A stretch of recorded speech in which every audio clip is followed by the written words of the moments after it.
Indonesia ini seberapa jauhkah sebenarnya penglibatan anak-anak itu sudah diberi kesempatan oleh entah lembaga-lembaga kenegaraan atau lembaga-lembaga gerejawi. Kita lihat kemarin kan ada banyak anak-anak yang ditangkap ketika demonstrasi. Mereka belum boleh ikut sebenarnya untuk bagian itu. Tetapi entah mengapa mereka terlibat, karena mereka diajak saja atau karena memang mereka ingin mengekspresikan sesuatu, atau karena ada semacam kebuntuan dalam mengekspresikan diri. Jadi di konvensi hak anak itu ada prinsip-prinsip untuk memberikan pemenuhan haknya. Pertama, dia harus anti diskriminasi, non diskriminasi. Artinya nggak ada pembedaan, ya, bahwa orang-orang sekalipun dia anak-anak punya hak yang perlu dipenuhi. Yang kedua, kepentingan terbaik anak. Jadi fokus utamanya adalah pada pertumbuhannya anak-anak. Dan itu yang ketiga juga menunjukkan hidup dan pertumbuhan dan kembangnya anak-anak itu menjadi yang utama. Karena kan dia sedang dalam proses pertumbuhan. Suara anak diperhatikan, mulai dari keluarga, ya. Kita juga perlu menyingkirkan ketakutan, ya. Wah, kacau nih. Ini paling krusial kayaknya. Iya. Kacau nih nanti kalau anak-anaknya ambil bagian. Bagaimana jadinya? Waduh, kita jangan anak remaja lah yang jadi panitia penabisan gitu, atau panitia hari ulang tahun gereja. Orang dewasa aja, itu kan ketakutan. Bahkan mungkin kalau diberi ruang, jangan-jangan dia lebih baik daripada orang dewasa, ya, punya sudut pandang dan ide kreatif lainnya.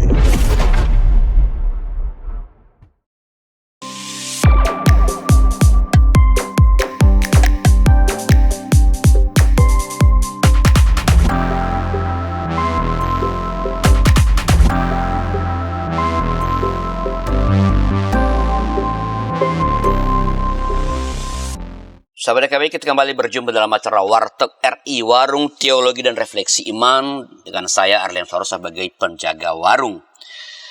Kita akan berbincang di sini layaknya warung. Kami menyediakan aneka menu tentang teologi, tentang ajaran gereja, tentang hal-hal yang berlangsung dalam gereja atau hal-hal yang berkaitan dengan kehidupan bergereja dan pengembangan pelayanan gereja. Kali ini kita bicara tentang membangun budaya dan praktik partisipasi anak dalam gereja bersama dengan narasumber kita, Bapak Pendeta Hendra Setia Prasaja. Selamat datang, Pak Hendra. Terima kasih, Pak Hendra, sudah mengundang. Wah, udah lama nih nggak kesini. Iya, benar. Kemana aja? Iya, jalan-jalan. Saya lihat di Facebooknya jalan-jalan nanti ke Papua, nanti ke mana? Memang mau tinggal di sana? Ya, itu bagian dari pelayanan anak di sana. Pelayanan anak, ya. Betul. Jadi Pak Hendra ini banyak berkecimpung dalam pelayanan anak. Dia bersama dengan tim, ya, ada berapa orang yang saya lihat suka bersama-sama tuh. Betul. Nah, kita tahu bahwa sahabat, anak-anak itu bahkan Tuhan mengatakan kan sebenarnya kalau kita tidak menjadi seperti anak-anak, kita tidak layak masuk ke dalam kerajaan sorga. Jadi betapa pentingnya anak-anak dalam kehidupan bergereja. Bukan orang suka mengatakan anak-anak adalah masa depan gereja. Mereka adalah masa kini gereja sebenarnya. Mereka harus terlibat, diberi kesempatan terlibat di dalam kehidupan bergereja, dalam mengungkapkan apa yang mereka inginkan. Nah, kita bicara tentang isu ini bersama dengan Pak Hendra, dan saya mulai dengan pertanyaan begini, Pak Hendra. Mengapa sih di Indonesia ini seberapa jauhkah sebenarnya penglibatan anak-anak itu sudah diberi kesempatan oleh entah lembaga-lembaga kenegaraan atau lembaga-lembaga gerejawi. Kita lihat kemarin kan ada banyak anak-anak yang ditangkap ketika demonstrasi. Mereka belum boleh ikut sebenarnya untuk bagian itu. Tetapi entah mengapa mereka terlibat, karena mereka diajak saja atau karena memang mereka ingin mengekspresikan sesuatu, atau karena ada semacam kebuntuan dalam mengekspresikan diri. Pak Hendra. Sebenarnya kita nggak 0-0 banget, ya, dalam memberikan perhatian kepada anak-anaknya. Kita di negara kita punya kementerian yang khusus untuk mengurusi soal pemberdayaan perempuan dan perlindungan anak, dan juga kita punya banyak sekali hal-hal yang berkenaan dengan bagaimana hati kita untuk anak-anak. Kita nggak 0-0 banget. Di gereja juga kita punya sekolah minggu, ya. Bahkan beberapa gereja punya pendeta khusus buat anak, ya. Jadi kita ini nggak 0-0 banget. Tapi paradigmanya masih perlu terus diperbarui.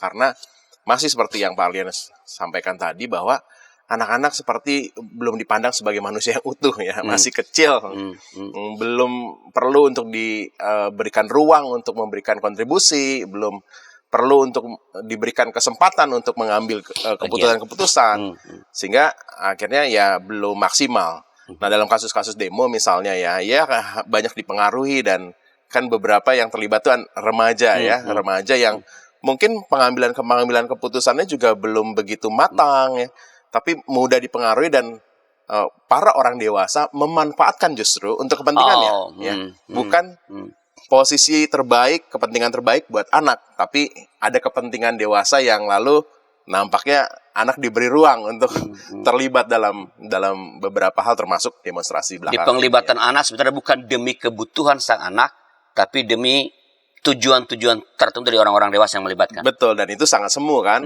bahkan juga itu manipulatif betul. Dilibatkan, tapi sebenarnya kepentingannya bukan mereka. Nah, kita kan berbicara mengenai membangun partisipasi, Pak Hendra.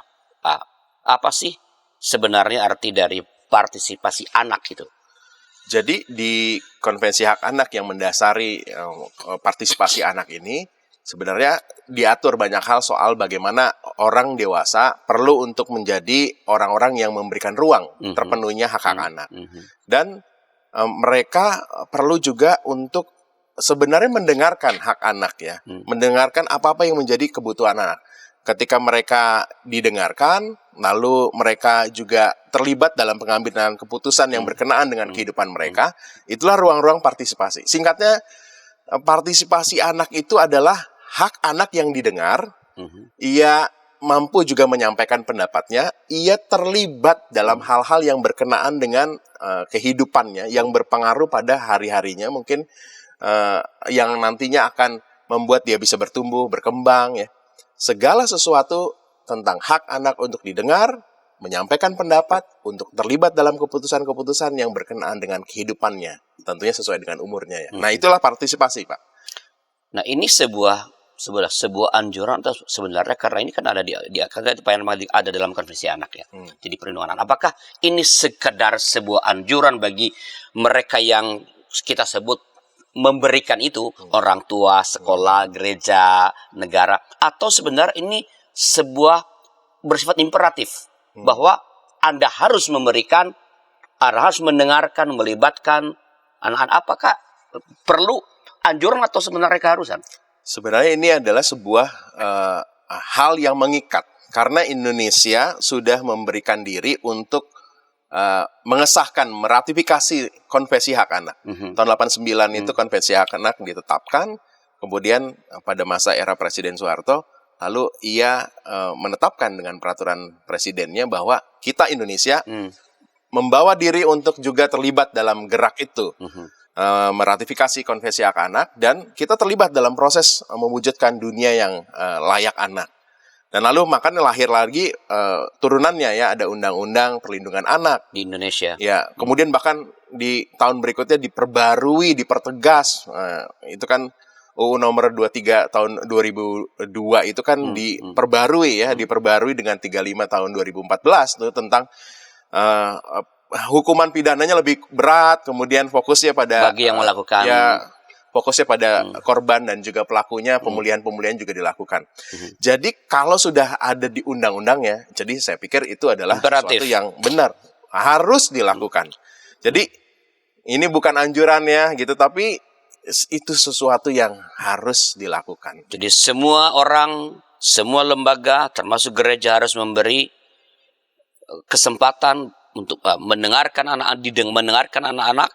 Mereka punya aspirasi begitu, dan melibatkan mereka dalam pengambilan keputusan sesuai dengan usia. Jadi negara, pemerintah daerah, sampai dengan turunannya ya, ada keluarga, orang tua, wali, dan orang-orang yang terlibat dalam aktivitas bersama dengan anak, udah diwajibkan untuk bisa memperhatikan hak-hak anak, dan salah satunya adalah partisipasi anak. Itu adalah satu haknya, hak untuk didengar, hak berpendapat, hak dilibatkan.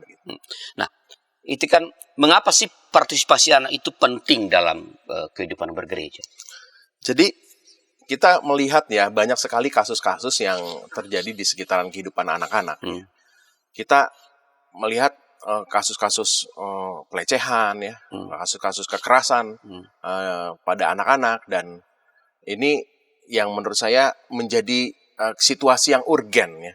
Situasi yang urgen yang untuk segera kita harus perlu untuk melakukan gerakan untuk memberikan kesadaran tentang pentingnya untuk memberikan perlindungan pada anak. Saya potong, berarti sebenarnya menurut pengamatan Pak Hendra yang aktif ini di bidang pelayanan anak, kesadaran gereja untuk memberi peluang atau kesempatan bagi partisipasi anak itu masih rendah dalam gereja. Ya, sekali lagi bukan nol banget ya, tapi masih sangat kecil sekali. Karena kasus-kasus bahkan kekerasan dan pelecehan itu justru terjadi juga di gereja gitu. Gereja yang kita pandang sebagai tempat yang harusnya menjadi tempat yang aman buat anak-anak, tapi ternyata toh juga terjadi kasus-kasus kekerasan, kasus-kasus situasi yang harusnya nggak terjadi pada anak-anak. Dan itu harusnya memberikan kesadaran pada kita bahwa ternyata sekalipun kita nggak nol banget Pak, ya, tapi ternyata kita itu masih belum penuh untuk mengupayakan perlindungan, pencegahan maupun juga penanggulangannya. Jadi rasanya menjadi genting sekali, karena kalau tidak segera dilakukan, kalau tidak benar-benar secara serius untuk dibangun sebuah sistem perlindungan anak, memberikan ruang-ruang partisipasi pada anak, maka anak ini kan dalam proses pembentukan Pak ya, luka-luka yang ia alami itu akan mempengaruhi masa depan, dan itu akan mempengaruhi juga gereja, mempengaruhi juga institusi, bahkan negara ini. Makanya pemerintah begitu banyak upaya-upaya untuk memberikan dampak positif kepada kehidupan anak-anak, entah dengan memberikan makan gizi yang bergizi ya, lalu upaya-upaya untuk mendidikan, segala sesuatu untuk membuat ini anak nanti kan pemimpin-pemimpin kita. Maka perlu untuk dimaksimalkan ruangnya. Dan kalau akhirnya justru lembaga-lembaga termasuk gereja nggak punya kesadaran, nggak punya urgensi yang terus diupayakan untuk mewujudkannya, maka rasanya ya kita akan menuai dampaknya nanti. Jadi ini sesuatu yang genting, sangat penting. Sesuatu penting, apalagi dalam Indonesia sedang menyambut bonus demografi yang akan berakhir di 2030, 2045 kita Indonesia emas. Ya upaya-upaya itu ya harus diseriusi gitu. Walaupun sekarang banyak yang pesimis juga ya begitu. Tapi ya walaupun nanti kita sudah lewat nih ya 2030 puncak akhir bonus demografi kita, tapi toh anak-anak terus ada. Betul. Dan kita terus mengupayakannya. Oke, kalau misalnya gereja membuang ruang partisipasi itu, apa dampaknya sebenarnya? Apa yang akan dihasilkan? Apa yang akan terjadi kalau ruang partisipasi itu diberikan? Jadi kalau kita melihat dampaknya Pak ya, anak-anak itu kan ada dalam proses pertumbuhan. Jadi kalau kita melihat anak-anak yang diberi ruang, mereka itu sebenarnya juga dalam proses melatih dirinya. Oh, jadi media pelatihan. Betul. Ya, oke. Mereka akan bisa akhirnya ya membangun paradigmanya, ya, membangun paradigmanya, kemudian juga mereka membangun kecakapannya untuk berkata, ya, untuk mengutarakan pendapat. Bahkan dia akan menjadi seorang yang juga menghargai orang lain. Kalau saya mau didengar, saya juga harus mendengar orang lain. Dia juga menjadikan dirinya, wah, saya ini ada ruang nih untuk mengutarakan pendapatnya. Critical thinking-nya juga terbangun. Nah, hari saya harus ngomong apa nih? Apa yang perlu nanti orang-orang dewasa perhatikan nih? Dia akan mengolah itu. Jadi secara positif akan untuk anak pribadi, dirinya sangat baik. Kesempatan berlatih, membangun critical thinking-nya, yes, kemampuan kreatifnya untuk memberikan kontribusi, bahkan kepemilikan terhadap gereja, karena dia dilibatkan, ini saya loh yang menentukan warna ruangan ini misalnya gitu. Sense of belonging-nya tumbuh juga. Dan untuk gereja manfaatnya banyak banget ya. Dia akan menjadi relevan terus. Gerejanya. Karena kan suara sisi yang lain dia dengar. Coba kita mimpin gereja begitu ya, kita nggak pernah dengar suara-suara generasi yang di bawah ini. Maka kita seringkali nanti nggak bisa menjadi relevan. Ada suara masukan dengan sudut pandang yang lain membuat kita tahu, oh, kebutuhan generasi ini tuh ini loh ya, dan mereka menyuarakannya. Lalu juga kita bisa juga memberikan kesempatan untuk kita akhirnya ya berkolaborasi. Dampaknya bukan tenaga-tenaga orang-orang dewasa saja yang melakukan proses untuk menjaga dan mengembangkan gereja, ada tenaga-tenaga fresh. Ya kita tahu sekarang anak-anak muda ya, banyak sekali ide-ide kreatifnya yang seringkali akan memberikan warna positif untuk gereja. Dampaknya banyak banget, Pak, begitu.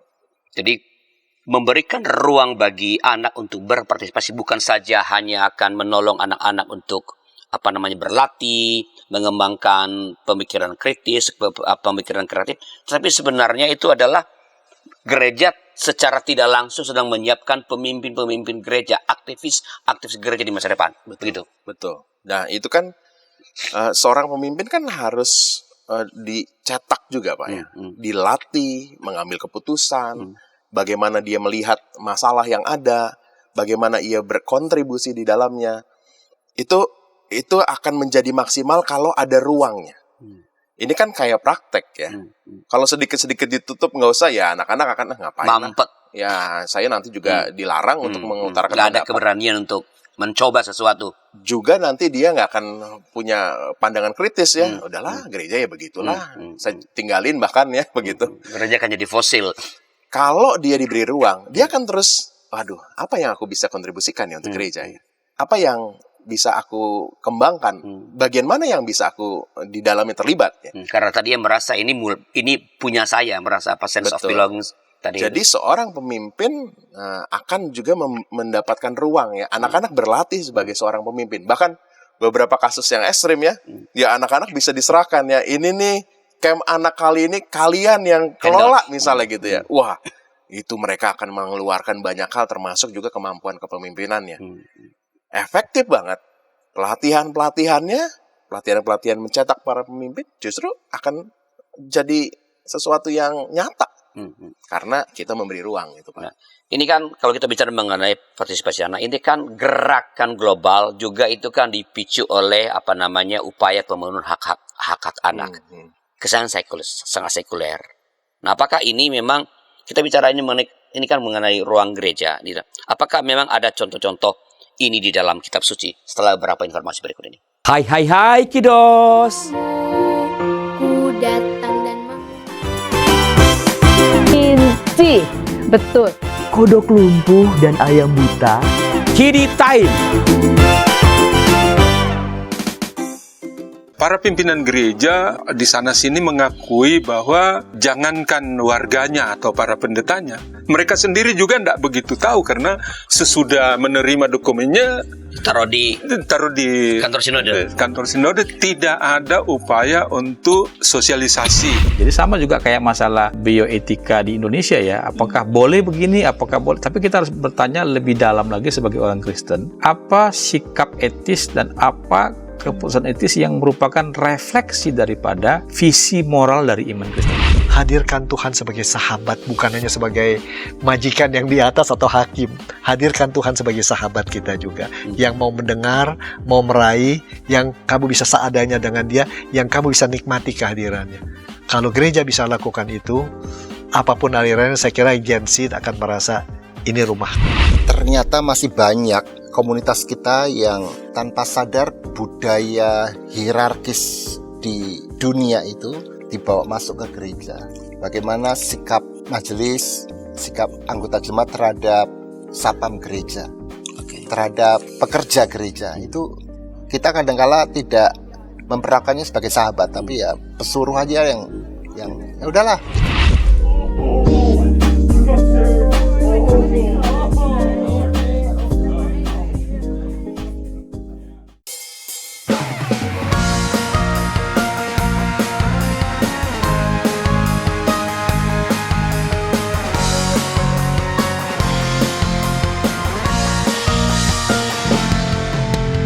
Hormat pada orang tua, menyayangi binatang,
adik-adik.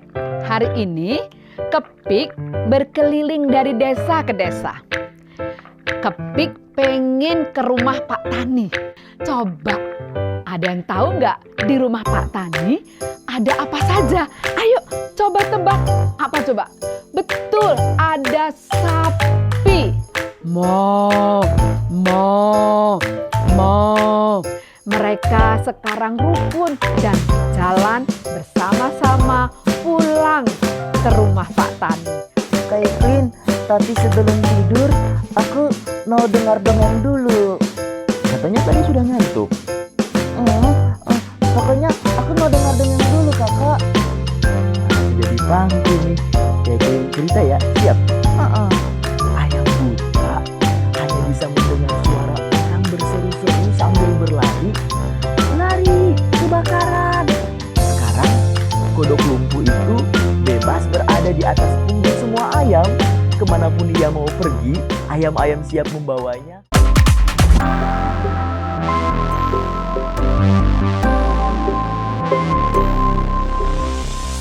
Masih dalam Warteg RI, Warung Teologi dan Refleksi Iman, dengan saya Arlen sebagai penjaga warung dan Pak Pendeta Hendra sebagai narasumber kita. Kita bicara tentang membangun budaya dan praktik partisipasi anak di dalam gereja. Tadi Pak Pendeta sudah menjelaskan tentang pentingnya ini, apa dasarnya. Saya ingin kita meminta tolong Pak Hendra untuk menjelaskan apakah memang dalam kitab suci, ya, supaya ini punya landasan yang kokoh.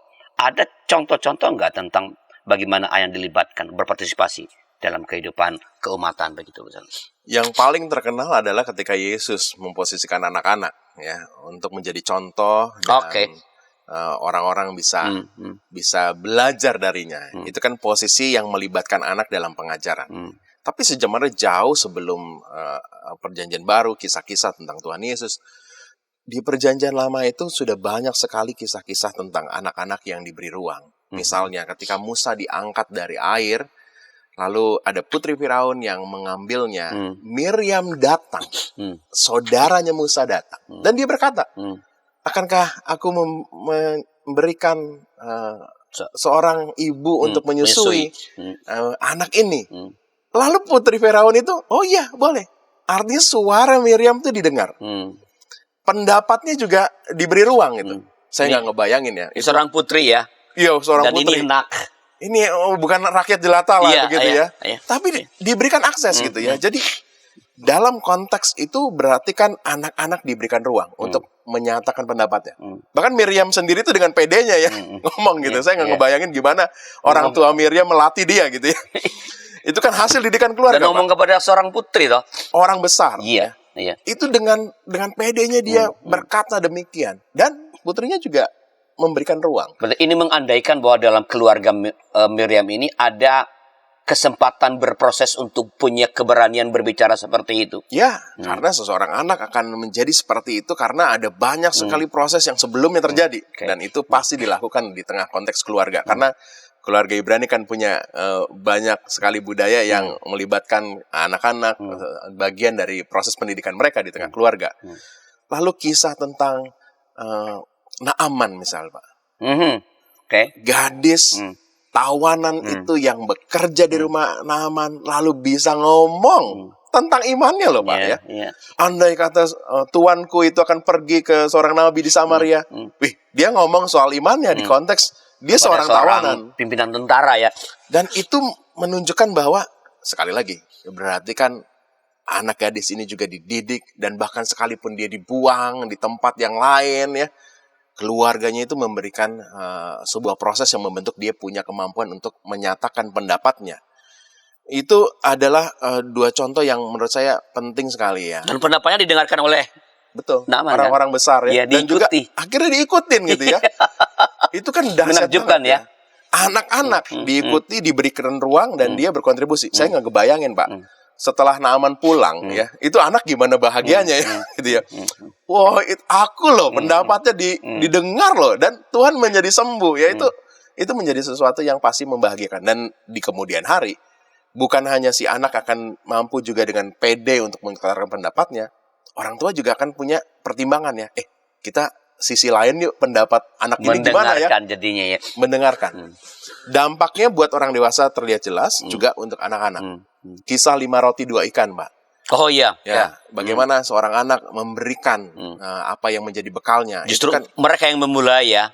Dari anak-anak justru. dilibatkan Oleh ya, Tuhan Yesus. dilibatkan untuk karya besar Berpartisipasi. banget ya. Itu dahsyat banget.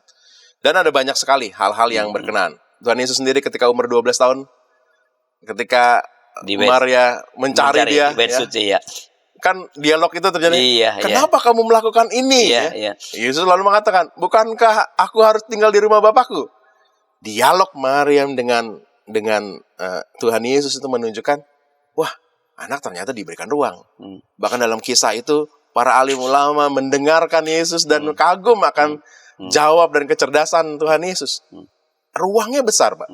Bahkan sekalipun itu di Yerusalem, di rumah ibadat yang besar, ya, di perayaan besar seperti Paskah, anak-anak diberi ruang.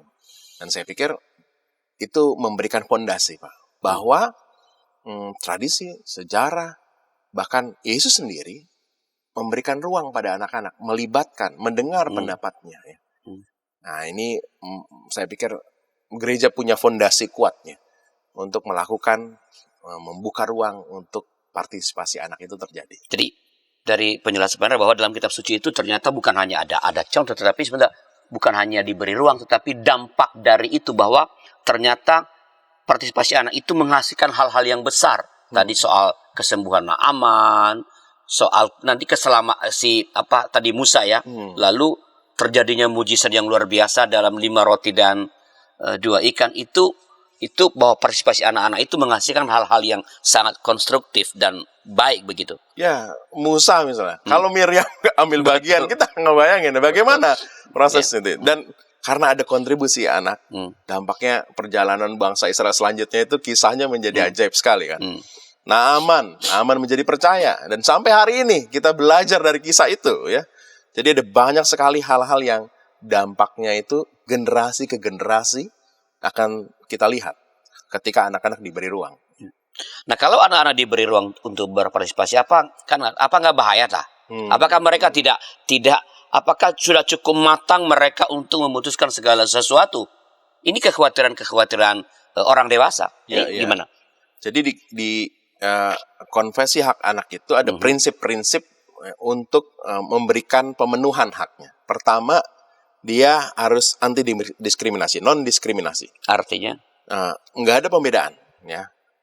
Bahwa orang-orang sekalipun dia anak-anak punya hak yang perlu dipenuhi. Yang kedua, kepentingan terbaik anak. Jadi fokus utamanya adalah pada pertumbuhannya anak-anak. Dan itu yang ketiga juga menunjukkan hidup dan pertumbuhan dan kembangnya anak-anak itu menjadi yang utama. Karena kan dia sedang dalam proses pertumbuhan. Pengambilan kebijakan, keputusan-keputusan harus berdasarkan juga pada proses yang tumbuh kembangnya itu tidak terhalangi. Yang terakhir soal partisipasi anak. Non-diskriminatif, kepentingan terbaik pada anak, hidup dan tumbuh kembangnya, dan partisipasi anak. Nah, jika kita melakukan sesuatu, maka kita harus melihat hal-hal ini. Misalnya, anak ini minta ya, Pak, aku mau ngerokok dong, begitu ya. Kalau sesuatu yang membahayakan itu, maka kita, orang dewasa, harus melihat. Ini untuk tumbuh kembangnya gimana ya, begitu. Ini bisa membuat dia justru nanti mendapatkan efek negatif nggak ya? Dia akan diajak untuk bertimbang bersama, dan itu pelibatan. Tapi keputusan harus kita lihat tadi ya, dampaknya gimana tumbuh kembangnya. Bagaimana dia bisa nanti mendapatkan sisi yang positif atau bahkan sebaliknya. Jadi partisipasi itu bukan berarti kuasa penuh gitu. Dia bisa menyampaikan apa yang dia mau ya, dan memutuskan apa yang dia mau sesuka dia, bukan. Partisipasi adalah ketika dia diberikan ruang, ide, pertimbangannya, dan lain itu diberi ruang. Tapi keputusan akhir tetap orang dewasa perlu untuk ambil bagian untuk akhirnya melihat dampaknya gimana ya buat anak-anak. Tapi kan ruangnya sudah diberikan. Ya. Itu yang menjadi dasar. Jadi kekhawatiran tentang apakah dia bisa ya. Jadi partisipasi itu adalah ketika anak-anak didengar, diberikan ruang untuk terlibat. Seperti kisah misalnya kisah 5 roti 2 ikan misalnya ya. anak-anak diberi ruang, tapi putusan kan ada pada orang-orang dewasa, ya. Juga hal-hal yang berkenaan dengan ya tadi, misalnya anak-anak remaja nih dalam proses pertumbuhannya kan dia sedang membentuk dalam prefrontal korteksnya lagi terbentuk, pertimbangannya itu belum begitu solid ya, begitu matang. Maka orang dewasa perlu juga ambil bagian. Jadi prinsipnya adalah mereka didengar, tapi orang dewasa perlu mendampingi untuk akhirnya dia bisa mendapatkan hak yang terbaik, tumbuh kembangnya terpenuhi. Itu yang menjadi prinsip, Pak. Jadi bukan berarti kekuasaan penuh lalu ada pada anak. Orang tua juga jangan ya terserah anaknya. Ya udah maunya gimana anak-anak, kan saya memberi partisipasi. Itu juga menurut saya menjadi membawa anak-anak pada sisi yang justru mengalami bahaya. Ya. Nah, itu keterlibatan orang dewasa perlu terus ada. Jadi dasar-dasar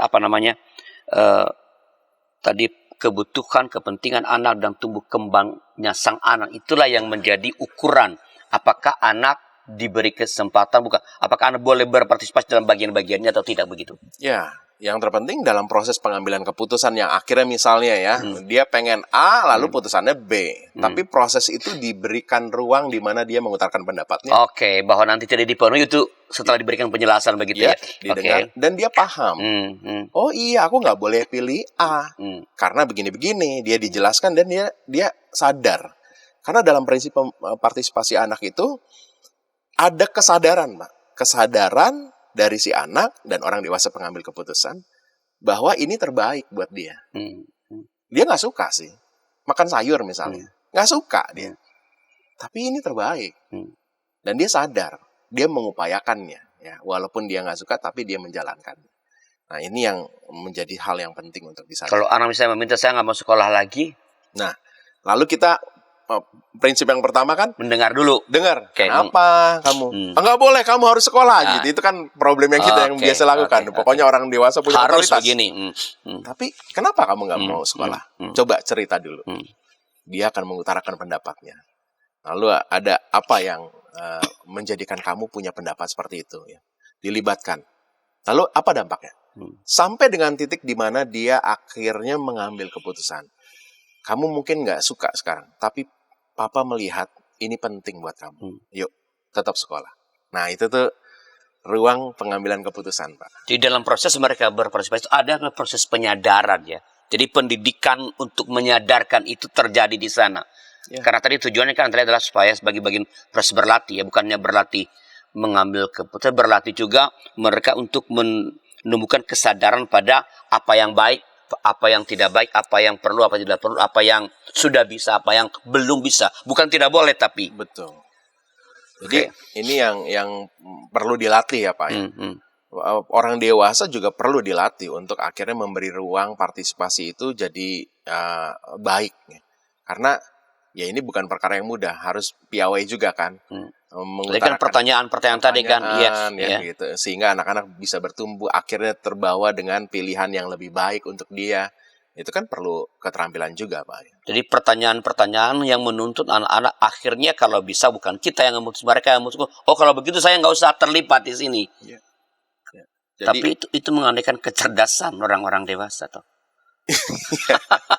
Jadi perlu dipupuk sesuai dengan usianya. Mungkin untuk anak-anak yang masih sangat muda, dia belum bisa bertimbang karena fokusnya kan masih dirinya. Fokusnya masih egosentris begitu. Dan itu yang perlu untuk ada intervensi-intervensi. Buat anak-anak yang masih sangat muda ya jangan disuruh tanya mengapa. Betul. Dia nggak bisa jawab, Pak, gitu. Tapi dikasih pilihan ya. Papa diberi pemahaman. Papa mau kamu makan sayur. Kenapa? Karena begini. Aku nggak suka. Tapi Papa harus ya. Kamu harus makan sayur karena diberi pemahaman. Itu saja sudah ruang partisipasi, Pak. Walaupun tensinya masih sangat kecil. Nanti ketika mereka beranjak dewasa, abstraksinya mulai kompleks dan lain, dia bisa berkembang. Saya jadiin anak saya dulu yang saya nomor 2 ketika sama mamanya itu berdebat bahwa dia tidak mau belajar matematika. Karena matematika itu nggak perlu. Tanpa matematika juga bisa hidup gitu. Ya akhirnya berproses percakapan. Walaupun dia tidak mencintai matematika, tapi ya toh pada akhirnya merasa ya perlu belajar juga. Walaupun kan sudah ada kalkulator, sudah ada segala macam. dituntut untuk mengatakan bahwa matematika itu bukan cuma hitung-hitungan, tapi belajar berpikir logis misalnya. Jadi dialog seperti itu. Tapi sekali lagi ini mengandaikan orang tua atau orang dewasa yang cerdas. Seperti kalau kita ngomong gini, bagaimana memulainya kalau orang dewasa tidak punya keterampilan seperti ini? Ya bagaimana gereja bisa mulai membangun budaya partisipasi anak ini, Pak Hendra, setelah beberapa informasi berikut ini. Hai kiddos. Ku datang dan Inci, betul. Kodok lumpuh dan ayam buta. Kiddy time. Para pimpinan gereja di sana-sini mengakui bahwa jangankan warganya atau para pendetanya, mereka sendiri juga tidak begitu tahu karena sesudah menerima dokumennya Taruh di kantor sinode tidak ada upaya untuk sosialisasi. Jadi sama juga kayak masalah bioetika di Indonesia ya, apakah boleh begini, apakah boleh, tapi kita harus bertanya lebih dalam lagi sebagai orang Kristen, apa sikap etis dan apa keputusan etis yang merupakan refleksi daripada visi moral dari iman Kristen. Hadirkan Tuhan sebagai sahabat, bukan hanya sebagai majikan yang di atas atau hakim. Hadirkan Tuhan sebagai sahabat kita juga, yang mau mendengar, mau meraih, yang kamu bisa seadanya dengan dia, yang kamu bisa nikmati kehadirannya. Kalau gereja bisa lakukan itu, apapun alirannya, saya kira Gen Z akan merasa ini rumah. Ternyata masih banyak komunitas kita yang tanpa sadar budaya hierarkis di dunia itu dibawa masuk ke gereja. Bagaimana sikap majelis, sikap anggota jemaat terhadap satpam gereja, terhadap pekerja gereja, itu kita kadang-kala tidak memperlakukannya sebagai sahabat, tapi ya pesuruh aja yang ya udahlah.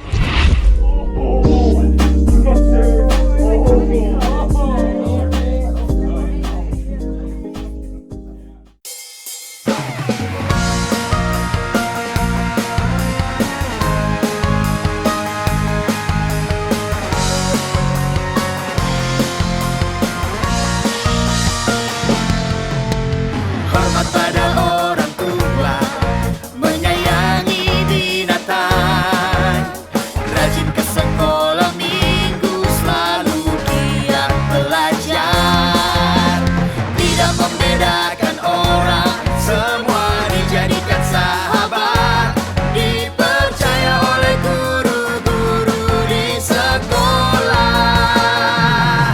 Kiki dan Gigi, sahabat yang baik, gembira menolong siapapun,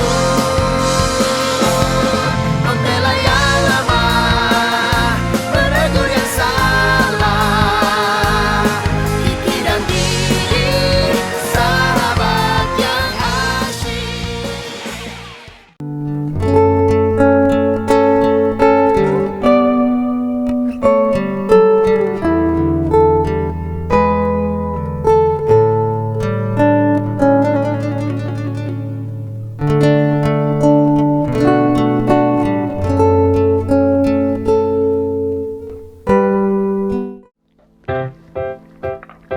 Shalom adik-adik.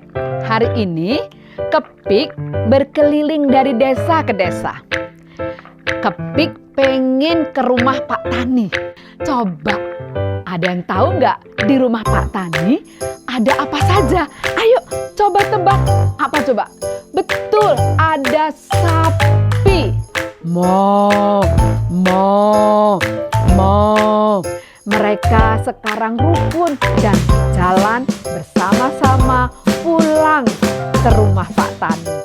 Kak Evelyn, tapi sebelum tidur aku mau dengar dongeng dulu. Katanya tadi sudah ngantuk. Pokoknya aku mau dengar dongeng dulu, Kakak. Jadi pangku nih. Kayak cerita ya, siap? Ayam buta hanya bisa mendengar suara orang berseru-seru sambil berlari. Lari, kebakaran. Sekarang kodok lumpuh itu bebas berada di atas punggung semua ayam. Kemanapun ia mau pergi, ayam-ayam siap membawanya.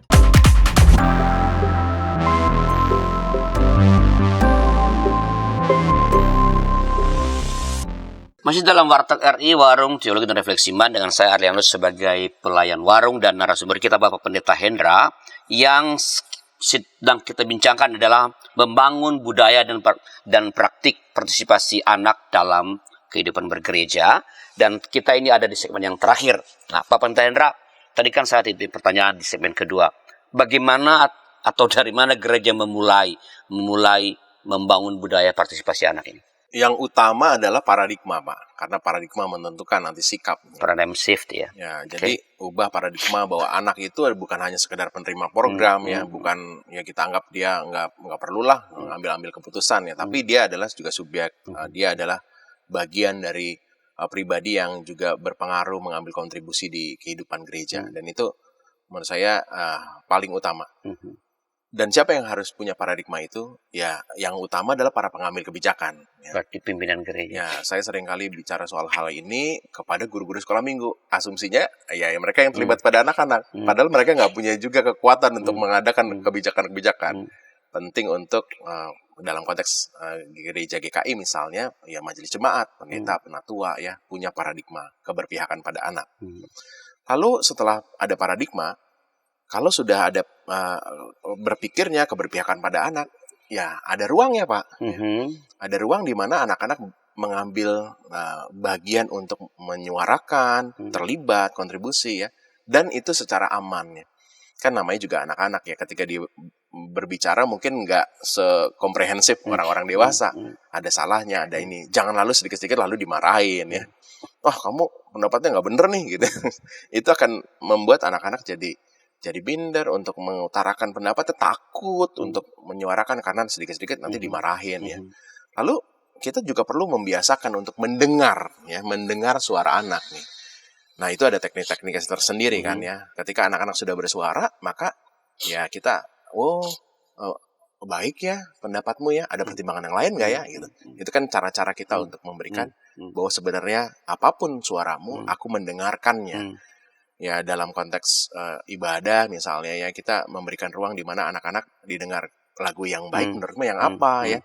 Bagaimana ya kita merayakan Natal kali ini. Banyak tuh ya kita menyebut sebagai Natal anak. Padahal itu Natal guru sekolah minggu, Pak ya. Bukan Natal anak gitu. Guru sekolah minggu yang urus semuanya, dia kayaknya bagus nih bikin ini begini. Tapi setelah itu anak-anak dipanggil.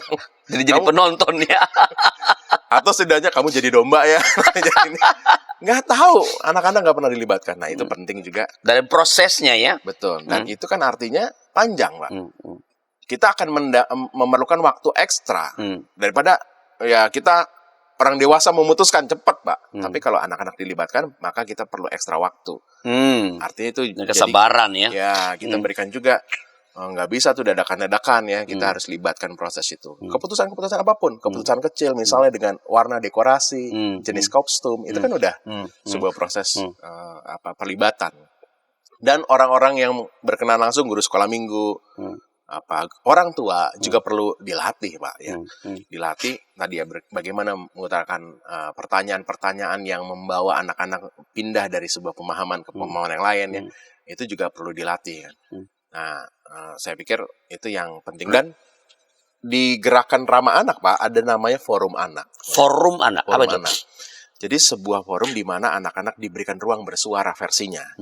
Dipimpin oleh anak-anak sendiri gitu ya. Ada strukturnya juga, Pak, ada ketuanya dan lainnya. Dan forum itu akan berfungsi kalau anak-anak terlatih bersuara. Bayangin nih kalau tiba-tiba ada forumnya, nggak ada yang berani ngomong, kan nggak jalan ya. Jadi anak-anak dilatih di sana dan suaranya didengarkan. Di beberapa gereja yang saya tahu, mereka udah punya forum anak, GKJW misalnya, Gemit juga punya forum anak, yang hasil dari pertemuan forum anak itu dibawa ke sidang sinode. Bahkan di kota-kota, di pemerintah daerah, di Pemda-Pemda itu juga punya forum anak daerah, Pak. Dan itu adalah sebuah keharusan ketika mereka mau membangun itu rencana strategis daerah itu ya. Dalam dalam proses itu suara forum anak harus ada. Maka sebenarnya di daerah juga sudah ada, di gereja beberapa gereja sudah melakukannya. Dan ketika forum itu ada anak-anak tuh jadi di GKI belum ada ya? Belum ada. Nah, menarik Pak, di November nanti, 22 November tepat di Hari Anak Dunia itu, PGI punya satu program unik Pak. Namanya adalah Kids Takes Over. Oh iya, yang ke Ya, kantor ya. bener. Ya, Anak-anak nanti jadi ketua. Udah bertahun-tahun sih itu. Udah pernah ya, itu kan udah sering ya. Dan itu bagus sekali Pak ya. Prosesnya diikutin dan anak-anak punya pengalaman. Ngambil kebijakan begini tuh ya. Kalau jadi ketua PGI gimana? Gitu kan. Itu menarik sekali Pak. Yang saya juga berharap nanti semakin banyak sinode-sinode yang juga terlibat ya dalam proses acara itu. Jadi orang tua bisa memberikan ruang, dan itu pertama paradigmanya, dilatih, dan harus juga jadi teladan Pak ya. Nanti sudah ada suara nih ya, forum anak udah ada nih, tapi putusannya lain, nggak ada yang diterima. Iya, salah gitu. Sekalipun ditolak Pak, harus ada penjelasannya, sehingga forum anak sendiri juga merasa suara kita Dan didengar. dialog lah. Ya. Tapi yang dimaksud anak ini umur berapa nih kalau kayak itu? Di Undang-Undang Pelindungan Anak itu juga di Konvensi Hak Anak Pak, 18 tahun ke bawah. Termasuk yang dalam kandungan loh Pak. Ya, Jadi ibunya boleh datang dong. dalam kasus-kasus tertentu pertimbangan ya pada ibunya ya. Makanya kan sebenarnya pemerintah punya proses untuk pencegahan stunting itu jauh banget ya. Jauh bangetnya itu dari makanan bergizi, anak bahkan sebelum menikah itu sekarang di dinas-dinas pemberdayaan perempuan dan anak ada satu divisi namanya itu soal keluarga gitu ya Pak ya. Puspaga namanya ya. Puspaga, Pusat Pembinaan Keluarga. Ya. Dan itu adalah memaksimalkan bagaimana proses keluarga-keluarga ini bahkan sebelum menikah benar-benar siap untuk punya anak. Dan itu kan prosesnya nanti menentukan berdampak pada pencegahan stunting. Stunting kan karena ya udah hamil dia semaunya sendiri ya. Nggak lapar gitu. Padahal bayinya kan harus dikasih makan ya. Maksudnya anak yang masih dalam kandungan itu perlu dikasih makan. Jadi sekalipun masih dalam kandungan, ada ruang di mana ya orang dewasa ambil juga kontribusi yang terbaik buat menjamin pertumbuh kembangnya anak. Betul. Termasuk dalam. Nah, apa saja bentuk-bentuk partisipasi anak-anak itu yang bisa di dalam gereja lah misalnya? Apa saja? Ya tadi saya mengatakan salah satunya ya. Kalau ada acara Natal, ya mulai anak-anak dilibatkan. Ya. Dalam prosesnya. Dalam proses menentukan acara. Ya.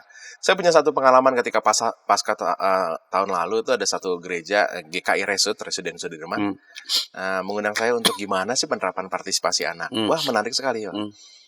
Panjang memang ya, di mana anak-anak diajak ya, kita mau pasca. Pasca itu apa sih? Dijelaskan. Lalu menurutmu apa yang harus dilakukan di pasca? Anak-anak mengutarakan pendapatnya. Dan sampai dengan mereka tuh mendesain sendiri bentuk acaranya, naskah drama pasca, naskah penyalipan Yesus itu, mereka pelatih, kita sediakan pelatih, lalu mereka berproses melatih, mencari orang, dan mereka merasa bangga banget karena naskahnya yang dipakai. Bahkan anak-anak ketika acara itu berlangsung, ada yang terharu ya. Kita kalau melihat drama Paskah yang benar-benar bagus kan kita juga terharu. Itu anak-anak terharu, walaupun sebagai orang dewasa, harusnya tuh Yesusnya nggak gitu dong. Tapi itu versi anak-anak, dan ternyata anak-anak bisa tersentuh dengan versinya gitu. Nah itu tuh bagian dari proses partisipasi. Ada ini Pak, ada satu kritik saya tuh terhadap beberapa ibadah integrasi yang nampaknya sudah menghadirkan anak, tapi masih belum terlalu efektif ya. Maksudnya kehadiran anaknya. Ada karena sifatnya tuh kadang manipulatif Pak. Objek anak-anak nih kan. Sosoknya aja datang ya. Tapi kamu baca Alkitab ya. Iya. Dia nggak tahu kenapa aku baca Alkitab. Kenapa ini ada ibadah seperti ini. Dia nggak pernah tahu. Itu manipulatif. Dalam tangga partisipasi itu ada prosesnya, Pak. Ada tingkatan-tingkatannya. Ada yang manipulatif. Dia hanya datang, tapi dipaksakan untuk orang dewasa. Kamu berdiri di situ ya. Karena sering tuh ya ada acara gereja. Kamu yang di depan pendeta ya ketika prosesi. Dia nggak tahu prosesi itu apa. Nggak dijelaskan. Jadi ada yang manipulatif, ada yang dekoratif aja, supaya rame. Kamu nanti nyanyi di sini ya, dia nggak tahu ini apa. Atau simbolik saja, yang tadi seperti yang saya katakan, ada anak-anak di depan prosesi pelayan masuk. Jadi ada manipulatif, ada dekoratif, ada hanya sekedar simbolik. Tapi juga yang sudah ada banyak juga gereja yang mulai efektif sekali ya. Misalnya, tadi ada anak yang akan baca Alkitab. Dia dijelaskan kenapa kamu baca Alkitab. Baca Alkitab itu kayak gimana sih? Kenapa dalam ibadah ada baca Alkitab? Sehingga dia akhirnya diberikan informasi dan lalu diberikan tugas. Dia paham. Lalu yang kedua, ada yang lalu konsultatif, ya. Bagusnya baca Alkitabnya di mana ya? Gitu. Menurutmu baca Alkitabnya harus gimana sikapnya? Itu proses di mana akhirnya anak-anak mengutarakan pendapatnya. Dan juga ada yang benar-benar akhirnya bahkan inisiatifnya itu datang dari anak. Kak, udah mau Natal nih, yuk kita bikin acara Natal begini yuk Kak. Inisiatifnya justru dari anak. Dan itu menjadi proses yang baik sekali. Jadi ada banyak ya, dari hal sekedar bertanya bentuk acara, lagunya seperti apa, pelibatan anak-anak dalam ibadah, juga perencanaan program Pak ya, tadi seperti nyusun acara Paskah atau Natal ya, dan banyak kegiatan-kegiatan pelayanan sosial, bahkan mungkin ya strategi atau visi gereja ke depan mungkin saja Pak bisa diberikan ruang, karena kan anak 18 paling tahun tidak didengarkan lah ya, betul. Apa yang mereka rasakan dan mereka harapkan kan ya, betul, kalau apalagi sebelum umur 18 tahun kan udah punya kemampuan berpikir yang konseptual bagus, sebenarnya. Oke. Tapi kalau dengar Pak Hendra ini kan kelihatannya ini kan kalau gereja memulai bagi yang belum melakukan itu kayaknya tidak mudah ya, bukan ruwet sebenarnya. Ini apa tantangan terbesar dalam mewujudkan partisipasi anak dalam gereja? Tadi yang pertama kan bagaimana memulai paradigma. Dan itu juga tantangannya Pak. Jadi mesti mendidik orang dewasanya dulu dong. Paradigma orang dewasa yang melihat anak-anak bukan sebagai pribadi yang utuh, bukan sebagai ya sosok-sosok yang sama diperlakukannya. Kita lihat aja deh ruangan ibadah sekolah minggu di gereja-gereja. Biasanya di garasi-garasi ya. Kecil yang nggak proper ya. Ya udahlah, cukuplah anak-anak di situ gitu. Jadi paradigma orang dewasa. Budaya gereja juga begitu Pak ya. Budaya hierarkis yang memposisikan orang dewasa sebagai pengambil kebijakan, memberikan ruang di mana anak-anak nggak bisa mengaksesnya. Dan itu perlu juga untuk ya otoritas itu memberi ruang ya. Paradigmanya ketika diubah, membuka akses ya. Ya, hierarki pejabat gerejawi akan juga berubah ya. Kesempatan juga nggak banyak ya, karena ya kita nggak bisa pungkiri sibuknya gereja tuh luar biasa. Bertubi-tubi ya. Nah, bentar lagi Natal, bentar lagi nanti masuk lagi Paskah dan lainnya. Banyak, sehingga waktu untuk proses di mana anak-anak dimintai pendapat, bahkan dilibatkan, menyusun acara dengan ritmenya anak-anak yang mungkin kita nggak sabar. Itu memberikan akhirnya ya kita nggak cukup punya waktu ya, kesempatan untuk memberikan ruang. SDM juga begitu Pak. SDM-nya nggak terlatih ya. Oke deh, partisipasi anak penting. Tapi ngasih pertanyaannya, respon terhadap reaksi anak-anak tuh salah gitu. Pendapatmu jelek, itu kan bisa langsung down ya. Tapi kalau piawai dia, pendapatmu bagus. Berarti melatih orang dewasa sangat penting ya. Bukan hanya di konteks gereja Pak, itu diawali juga dengan di rumah ya. Bagaimana kita mau milih mau makan apa nanti malam. Ya, saya pikir juga bisa dilatih ya. Menurutmu makan ini enak nggak ya? Ya. Padahal ibunya udah belanja untuk masak sop nih Pak. Menurutmu masak sop, nasi goreng aja mah. Tapi mama udah beli untuk sop nih, gimana ya? Nah itu kan proses di mana dialog itu terjadi, di ruang suara anak diperhatikan, mulai dari keluarga ya. Kita juga perlu menyingkirkan ketakutan ya. Kacau nih ini nanti paling krusial kayaknya nih. Kacau nih nanti kalau anak-anaknya ambil bagian. Bagaimana jadinya? Waduh, kita jangan anak remaja lah yang jadi panitia penabisan gitu, atau panitia hari ulang tahun gereja. Orang dewasa aja, itu kan ketakutan. Bahkan mungkin kalau diberi ruang, jangan-jangan dia lebih baik daripada orang dewasa ya, punya sudut pandang dan ide kreatif lainnya ya. Dan yang satu lagi Pak, wadah resminya kadang belum ada juga ya. Kita nggak punya forum anak misalnya. Jadi penting untuk bisa ada wadah-wadah penting itu.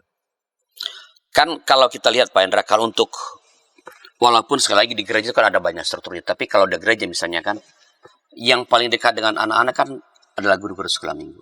Ya. Dan di rumah, ya saya sering mengatakan di sekolah minggu kan cuma sekali seminggu. Yang paling banyak sebenarnya adalah di rumah. Nah, bagaimana apa yang harus dilakukan agar orang tua dan guru sekolah minggu ini dapat menjadi pendukung dan bukan sebaliknya menghalangi upaya partisipasi anak ini? Sekali lagi semua berawal dari paradigma. Kalau sudah paradigma oke, ada kompetensi kan, keterampilan-keterampilan. Nah, di beberapa budaya, Pak, saya banyak mendengar orang Batak ini, dia punya budaya kalau malam tahun baru itu kumpul keluarga. Oh iya, iya. Semua ngomong mandokata apa gitu namanya, saya kurang begitu tahu tepatnya. Di mana setiap anak, setiap anggota keluarga diberi ruang untuk ngomong. Itu bagus banget, Pak. Jadi terlatihlah dia ngomong, ya. Itu keluarga-keluarga bisa mencontoh itu, ya. Bahkan di tradisi Yahudi kan di liturgi Paskahnya itu ada satu bagian di mana anak bertanya kepada orang tua dan orang tua perlu menjelaskan kenapa kita melakukan semua ini. Itu ada ruangnya. Jadi dalam konteks keluarga berikan ruang itu. Kalau pulang sekolah habis jemput sekolah, langsung aja tanya kepada anak-anak, tadi kamu ngalamin apa aja? Kamu tadi tanya apa saja? Itu memberi ruang dia bercerita kan, Mak. Dan bahkan beberapa penelitian mengatakan kecerdasan anak-anak itu akan sangat berkembang baik ketika diberi ruang berbicara. Diberi ruang ngobrol, ya. Jangan sedikit-sedikit, ayo cepat pulang, papa udah buru-buru nih, ya, mau pergi lagi. Anak-anak udah nggak punya ruang lagi, papa udah nggak punya waktu, aku nggak bisa ngomong. Di tengah keluarga diberikan ruang untuk anak-anak ngobrol, kita juga memberikan waktu ya untuk akhirnya mereka mengutarakan pendapatnya. Itu awal dari proses di mana mereka bersuara. Lalu menghargai, mendengar, ya. Dampaknya banyak, Pak, ke depannya ketika anak-anak sudah terbiasa. Oke, Pak Hendra, ini waktu kita ini sangat terbatas. Sebagai seorang pemerhati, aktivis, pelayan anak-anak, ya, apa sih yang Pak Pendeta Hendra harapkan bagi gereja-gereja ini terkait dengan partisipasi anak ini? Saya sangat berharap sekali gereja menjadi tempat yang aman dan nyaman buat anak-anak. Di mana anak-anak bisa sungguh-sungguh haknya didengar, dia bisa leluasa untuk menyuarakan apa yang menjadi pendapatnya. Dia bisa terlibat secara leluasa dan apa-apa yang menjadi kebijakan gereja itu disadari berpengaruh positif pada kehidupannya. Nah, ini adalah sebuah proses yang perlu panjang, ya. Pertama, saya berharap para pengambil kebijakan juga punya paradigma terhadap keberpihakan pada anak, lalu juga punya wadah. Nah, saya mendorong gereja-gereja punya forum anak, ya. Kalau nggak punya sinode belum, ya gereja-gereja tempat. Mulai dari jemaat. Ya, punya forum anak untuk menyuarakan. Dan saya yakin banget ketika mulai dari akar rumput, dan itu akan mempengaruhi banyak lingkup-lingkup yang lain, Pak. Baik, banyak terima kasih atas pencerahan yang diberikan kepada para sahabat DKB, dan itulah percakapan kami sahabat dengan Pak Pendeta Hendra. Saya berharap percakapan ini menolong kita untuk memulai atau mengembangkan partisipasi anak dalam kehidupan bergereja. Memang kalau dengar tadi Pak Hendra memang tidak mudah. Tidak mudah, perlu kesabaran, perlu orang dewasa yang juga matang, tapi kita harus memulai supaya dengan demikian anak-anak seperti Tuhan mengatakan itu adalah anak-anak sangat penting. Karena mereka adalah bukan hanya masa depan gereja, mereka adalah orang-orang yang sebenarnya dapat memberi kontribusi yang besar dalam pengembangan kehidupan bergereja. Sampai jumpa, dan bila ada pertanyaan atau komen silakan kirim kami lewat nomor 81281889191. Sampai jumpa pada episode berikut. Tuhan memberkati.